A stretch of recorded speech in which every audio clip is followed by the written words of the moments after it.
सभी किसान भाइयों को नमस्कार। किसान भाइयों, आज हम बात करेंगे कासनी की। डबल फिल्टर का कासनी का बीज है ये, और ये 1 kg बीज है जो हम ये स्लॉट दिखा रहे हैं, इसके अंदर डाला जाएगा ये। अब ये क्यारी कर दी गई है।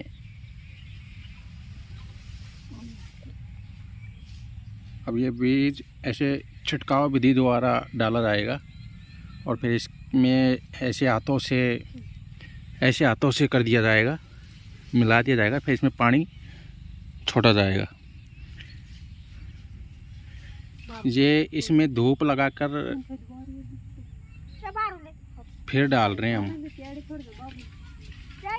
तो आप भी बीज को पहले धूप में सुखाएं और फिर उसको अपने खेत के अंदर या क्यारी के अंदर डालें।